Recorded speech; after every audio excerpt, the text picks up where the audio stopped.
What is going on, everybody? Welcome back to College Football Talk, bringing you this week's video on who I think are the top contenders and who makes up my way too early top 12 for next year. Obviously going over it as a look at the 12-team playoff. But before I do, if you're going to enjoy this video, please feel free to leave a like, consider subscribing to the channel, turn on those post notifications so you're always up to date whenever I upload. And also, now that we're into the offseason, comment below your ideas, what videos you want to see this offseason covering all things college football. But I'm going to get right into it here, starting things out with who I think some of the top contenders are next year. It has to start, regardless of who they're losing and who's coming back, it has to start with the defending national champions, and that's the Ohio State Buckeyes. They're the defending champs. They went 14-2 overall. Kind of some things to watch for them. They're going to likely have a QB competition unless one of these guys transfers out, Julian Sayin and the five-star freshman Tavian St. Clair. Of course, it is possible they dip into the portal again and get somebody like Will Howard, but I think these are going to be the two guys fighting for it. And then I think, really, honestly, it starts even more. I know the quarterback position gets a lot of the attention, and I made that my first point, but really, this team is going to be built around the two players who I think are the best on their side of the football. That's Jeremiah Smith, the standout wide receiver, who was not only the best wide receiver, but the best freshman at any position this past season. And then on defense, you've got Caleb Downs. He's the best safety, best defensive back. I think he's also probably the best defensive player in America. On the offensive side of the ball, they're going to be bringing in C.J. Donaldson, a very talented running back from West Virginia, and a likewise talented tight end, Max Clare, out of Purdue. The Boilermakers, you got to feel for them. They had probably the worst Power 4 season, arguably the worst FBS season. A lot of their talent has been poached by the bigger programs. One loss is Jim Knowles, the defensive coordinator, to the next team I'll talk about here, Penn State. I think they'll be able to either look inside or pull from somewhere outside. This defense is not going to take a massive step back. I think they will next season. They're losing a lot of production. It'll start with Caleb Downs, and it'll go on from there, but they're losing a lot of pieces. So that defense will have room to grow. I think Chip Kelly, if he stays on the offensive side as well, I mean, that's something I could see Chip Kelly, considering his relationship with Ryan Day, sticking around in this offensive coordinator role for a while, unless an NFL job comes calling or maybe an offensive coordinator position somewhere else. But I think the relationship from New Hampshire way back in the day, for no pun intended for these guys, is really huge. Some other things to keep an eye on, some of their key games. They host Texas to open the season, a game that I think could very well be a 1 versus 2 showdown, certainly will be a top 5 game. They're also at Illinois, home against Penn State, and at Michigan. Early look at those games, I think probably I would have to lean towards 2-2, maybe 3-1 in those games. Illinois is going to be much improved. I'll talk about them a little bit more later. One other thing, too, I think something that will help next season in a lot of ways, except maybe that Michigan game, is that the monkey is off Ryan Day's back. He's won a lot of the big games in the regular season, outside of the Michigan games, outside of Oregon in 2021. But other than that, he's been able to do a really good job at winning the big regular season games, including those against Penn State. And I think getting this national championship will bolster his confidence as a coach. Next up, as one of the key contenders, Penn State. They were national semifinalists, the Big Ten runner-up, 13-3. They are going after the recipe of the last 2 national champions, both Ohio State and Michigan. They're bringing back a lot of key starters, quarterback Drew Aller, running backs Nick Singleton and Katron Allen, and a couple guys on the defensive side of the ball that they'll build around Dennis Sutton and A.J. Harris, who came in from Georgia this past season. And then you're also adding, like I said, Jim Knowles to that top 10 or top 5 defense, depending on the statistical category they were up there. And so that'll be huge. They also don't have a very difficult schedule. Now, they have a couple of really tough games. They're home against Oregon, and they're at Ohio State. And then we'll also see, it'll be interesting to see what Indiana does next year, but they're home against the Hoosiers as well. Outside of that, the big one being the visit to Ohio State on November 1st, Penn State's going to roll through their schedule next year. I could see them probably losing one of those games to either the Ducks or the Buckeyes. They probably win the other one. I think they beat Indiana next year, and they're likely, at this point, Penn State, unless Ohio State and Oregon are both losses. Penn State is almost certainly going to the Big Ten championship game next year. That's a big statement, but I am pretty strongly behind that one. Next up, it's Texas. There's a lot of tie-ins between these top three teams. They were semifinalists this year, obviously losing that Cotton Bowl to the Buckeyes. Also a conference runner-up in the SEC, their first season there, 13-3. Their key games, they have a really tough schedule. I'll talk more about this maybe later. They're at Ohio State, at Florida, at Georgia, and home against Texas A&M. Those are 4 games that I could see a 1-3 record in. I think Florida's going to be much improved. Ohio State in that opener, raising that championship banner at the Horseshoe, and then at Georgia. Those are all games I could see them losing, and who knows with Texas A&M. They're an 8-4 team, it seems like, every year, so maybe if they're 7-4 heading into that regular season finale, they'll win that one in Austin. But obviously, this is the beginning, the dawn of the Arch Manning era. I'll talk more about that probably in depth in a future video, and I'll probably go over each of these teams, but just kind of running through things quickly here in this video. It begins, they're also going to have Quintravion Wisner back at running back. Defensively, they've got some good pieces coming back. They've got linebacker Anthony Hill, who's probably one of the top linebackers, I think, in the country. He's up there behind Caleb Downs as one of the top defensive players. Defensive end Colin Simmons, and then defensive backs, Trey Moore is also a defensive end, and then safety Michael Taffy. They're going to have to replace some key wide receivers. They're also going to have to replace some of their defensive stalwarts, but they're making some good early acquisitions on defense. Linebacker Brad Spence out of Arkansas, Cole Brevard out of Purdue, and Travis Shaw out of North Carolina. Both of those last two guys are defensive linemen. Again, Texas has a tough schedule. Talk about them more in a little bit.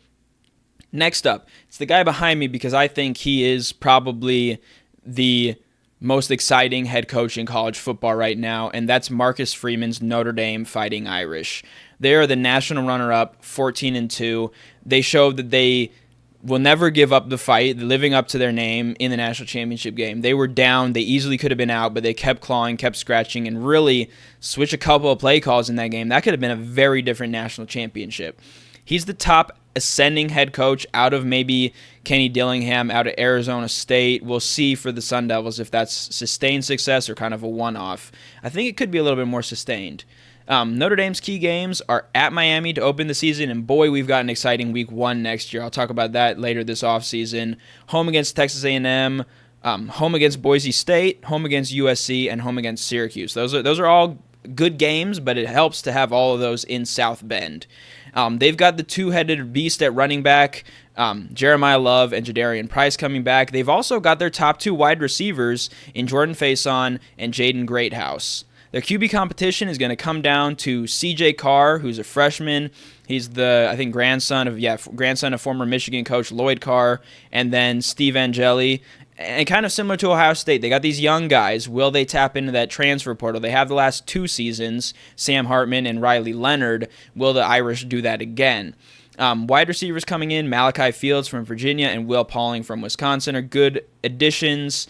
And then Drake Bowen, linebacker, and safety Aidan Schuler are joined by some guys from the transfer portal, Jared Dawson from Louisville, Elijah Hughes from USC, Devontae Smith, no, not that one, a safety out of Alabama, funnily enough, but not the wide receiver who's playing in the Super Bowl for the Eagles, and then Jalen Stroman out of Virginia Tech. Those are all some really good defensive additions. Right now, my sense tells me that Penn State and Notre Dame could be the national championship, but I'll talk about why it might not happen that way later in this video. Moving on to the second or maybe top contender out of the SEC, depending on how you look at it, is the Georgia Bulldogs. They were quarterfinalists. First 4 teams that I went over were all semifinalists or national champions or runner-up.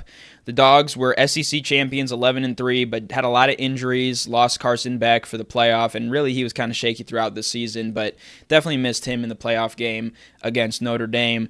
They've got a tough schedule as well. They're at Tennessee, home against Alabama, Ole Miss, Florida, and Texas, and then obviously rounding out the season against the very improving Georgia Tech squad. That's a loaded schedule, kind of similar to Notre Dame. They benefit from getting a lot of those games at home. Gunnar Stockton is likely to take over a quarterback unless they tap into the transfer portal. Nate Frazier at running back, and then tight ends Oscar Delp and Lawson Lukey. are coming in are the tight ends. They're all returning, and then they're also bringing in Noah Thomas from Texas A&M and Zachariah Branch from USC, who's also kind of a key electric kick returner as well. He was for the Trojans. Linebackers C.J. Allen and Kalen Wilson are two of their top players.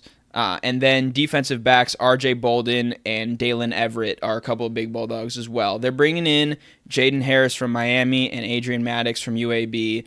I think these Bulldogs, Kirby Smart he's the only coach outside of Dabo Swinney with multiple championships as an active head coach, and he's got two of the most recent ones. Michigan and Ohio State have put a pause on that for now, but you can never count out Georgia. Out of these teams on this list, I think if they're on the right side of the bracket, they probably get back to the championship game. If they don't have to match up against Penn State or Notre Dame or Ohio State, I think the Bulldogs have a pretty clear path to the national championship game. Finally, rounding out my 6 key contenders, these are the teams that I personally think have the best shot at actually winning the championship. There's a lot of teams that have a chance, I think, to make the playoff, but these are the teams that have the best chance to actually win it all. And that's the Oregon Ducks.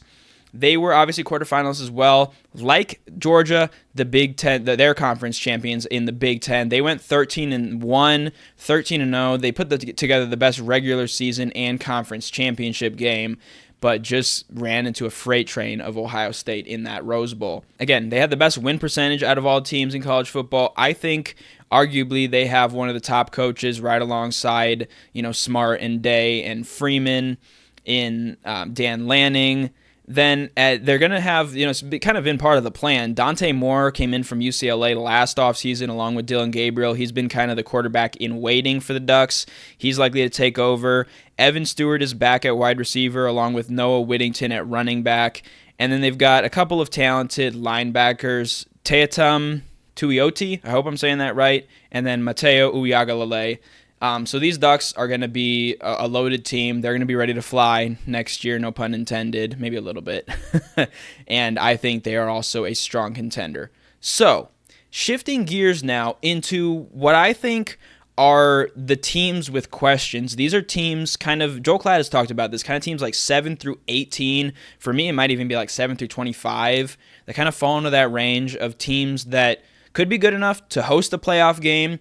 Couple of these teams could be good enough to win their conference because, as you might have noticed, the teams that I listed are all Big Ten, SEC, or an independent. In this case, ACC and Big 12. Who are the top contenders out of those conferences? So first I want to go over teams that are on the rise. And for this, I'm probably going to save going more in-depth on these teams in a future video, but I will at least kind of say a little bit why I think they're in this area. Florida, DJ Lagway. I'm going to keep it as simple as that. South Carolina, similarly, Lenora Sellers. Those are two of the top young quarterbacks in the SEC. They led their teams to strong finishes to the season this year, and they're going to be building a lot of momentum for next year. Michigan, I think the Wolverines are going to be back. They're going to have more guys who have actually gotten a lot of playing time. I think they're going to be solid. Illinois, kind of a surprise. They're overshadowed certainly by Indiana, by Ohio State winning the national title, even by Penn State in the conference, and of course Oregon. But Illinois was probably put them 5th best team in the Big Ten this season, and I think they've got some pieces coming back next year that could get them there. And then finally, Kansas State. They're going to have Avery Johnson back at quarterback, some other key pieces. I think Dylan Edwards will be back at running back, and so that's kind of where they're at. I was making this list. I put Clemson in the on the rise, but also in the sink or swim, which is my next category. Those are the teams that I think can either sink, they have maybe some players they have to replace, or they had some issues this year that might be tough to overcome, or they can swim and they can kind of rise past those issues. A lot of these teams have quarterbacks coming back. For Clemson, it's Cade Klubnik. Dabo's defense is always solid. LSU falls in that category as well. Garrett Nussmeier will be back at quarterback. Their defense has room to improve. They're always going to have good wide receivers for Nussmeier to throw to. Jake Retzlaff at BYU. Again, there's kind of a theme here. Iowa State, they've got Rocco Becht coming back. So for both of those two teams, them along with K-State are probably the top contenders in the Big 12 conference. And then these three teams are very much in the losing a veteran quarterback, but might have enough pieces or a new coach or a lively coach. That's Alabama, Ole Miss, and Indiana rounding out that sink or swim category. Kalen DeBoer is one of the best rising coaches with what he did at Washington and what he's done at previous levels in college football. Lane Kiffin is a lightning rod, obviously, and he knows how to win fairly well. He hasn't gotten to that elite level yet, but he does, I would say he's a good, great coach. He's not quite elite yet. He still needs to prove that. And he certainly knows how to draw attention into himself. And then Indiana. Curt Cignetti did a phenomenal job turning that team around, but they've got a lot of pieces, including quarterback Curtis Rourke, graduating or moving on. So those are three teams that I think really kind of typify this category. They're teams that are going to be losing, Alabama, Jalen Milroe at quarterback, forgot to mention that. There are teams that are going to be losing those quarterbacks, and so this is where they really need to step up and kind of, see what can happen. Finally then, stock dropping. I'm going to start out here with Arizona State. It's tough to say stock dropping, but I just get a feeling that it might have been a one-hit wonder because of Cam Skattebo. I mean, a running back that's, it's kind of like Missouri. Although Missouri did still stay there. So if Arizona State has a drop-off, I don't think they're going back down to that, under 500 area. They might go to like 8 or 9 wins next year. Sam Leavitt's back at quarterback. I think that's huge for them. Kind of a similar case is Tennessee. They're losing some really key defensive players, some guys that are going to go pretty high in the draft, especially on that line. But Nico Iamaleava is going to be back at quarterback. He's been hit or miss for me. He had some questionable decisions in the Arkansas game, faced a lot of trouble against Ohio State, so he's kind of in a big question mark for me.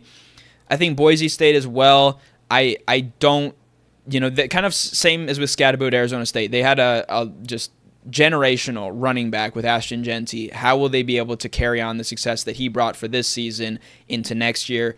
And then Miami. They, again, had a hot start. They were the top team in the ACC for 8 weeks probably through the season and then collapse. I don't love the addition of Carson Beck. They need to make a lot of adjustments on the defensive side of the ball as well. So Hurricanes, I think, are kind of in the stock dropping category. And then Louisville can probably be in sink or swim. I will take a much deeper look at the Cardinals because, to be honest with you, I didn't watch a whole lot of them this year. So maybe it's unfair to put them in stock dropping, but that's kind of my outlook.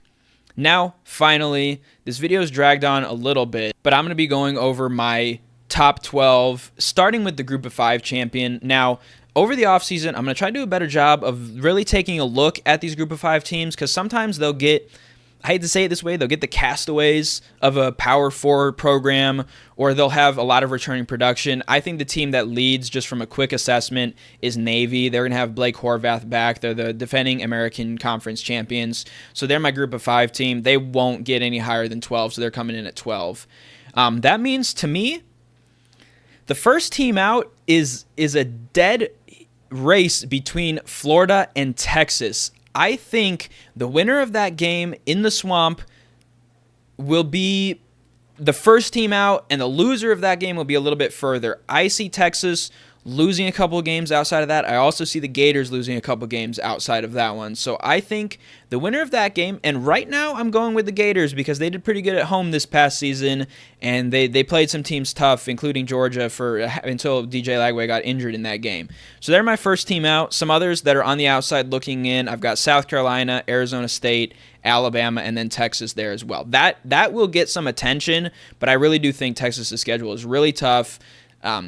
I could see them being the team that proves me wrong, but I could also see them picking up some losses later in the season. So, getting into this field, I've got LSU. They're getting in as the last at-large, I guess. I've got Clemson at number 10 as the ACC champs. And then I've got Iowa State. If they play Kansas State actually in Ireland to open the season, that could decide the Big 12, between those two teams, which makes the Big 12 championship. It does go to a championship game. I almost forget that sometimes. But the winner of that game, I think, is the one that'll go there, and then they'll probably match up maybe Arizona State or BYU. Or maybe they'll face a second time. That's certainly a possibility. Either way, I've got Iowa State winning the conference. Then a couple other teams I've talked about already, Illinois and Tennessee getting in there in the number 8 and 7 spots. Then I've got Ohio State, and I have them losing to Michigan again next year. I have them penciled in here at 10-2. If I had to say which one I think would be the other loss, I do think it probably would be Penn State this next year. Michigan, I have coming in. I think they're going to take a huge stride forward unless they get really hit hard by this NCAA investigation, and so that continues to be ongoing. And then I've got Oregon at number 4, and then Notre Dame at number 3, a 5 seed. I'll go over the seeds here in a second. Then I've got Georgia as the SEC champs at number 2, and I think Penn State, out of the teams that have a chance to go undefeated, I think they have the best chance. Georgia's got a tough schedule. I could see them slipping up in one of those games. But Penn State, I think, if they can take care of business against the Ducks at home and in Columbus against the Buckeyes, they could be Big Ten champions and undefeated. So the bracket, as follows, I've got Notre Dame, the 5th seed, against Navy at 12. Ohio State and Tennessee at 8 and 9, a rematch of this year's first-round game. Oregon at 6, LSU at 11. And then the 7th seed, Michigan against Illinois. And then the quarterfinal teams get a bye. Clemson at number 4, Iowa State at number 3, Georgia at number 2, Penn State at 1. Looking over that bracket, I think I mentioned this earlier, it would match up Penn State and Notre Dame in a semifinal. I think that game is a little bit like Ohio State and Texas this year. And I do think the Fighting Irish can potentially get a win over Penn State. They did it this year. They showed that they know how to do it, and they've got a lot of pieces coming back. So do the Nittany Lions. They're making improvements already, but I would go with that. And then on the other side, I've got Georgia. I think it's a Georgia-Notre Dame national championship game. And my way too early prediction, a lot of times when we see these national runner-ups, they kind of fall off the next season. It was TCU a couple seasons ago, then it was Washington this past season. I think Notre Dame has a bit more staying power.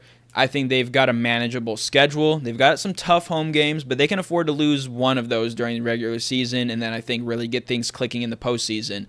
Especially if they can get, I think for Notre Dame, if they can get a big transfer quarterback out of the portal, they will be the team to beat next year. I know there's a lot of hype around Penn State right now, and really that's a coin flip to me, Penn State or Notre Dame. But right now, I'm going with the Fighting Irish. But let me know in the comments below if you think if I'm way off in these predictions. If there's a team that I missed in kind of that, teams with questions category, teams that should have put on the rise or that are kind of sink or swim, or teams that are dropping, what you kind of thought of those and what your early prediction is for the 2025 season. But that's all for this episode. Coming up in my next video, probably next week, I'll be doing these mostly weekly unless there's breaking news over the off season. I'll be going over my season in review. A lot of fun with that one last year, and I'm looking forward to making this one. But that's it for this episode of College Football Talk. I'm your host, Peter Burtnett, signing out. Peace.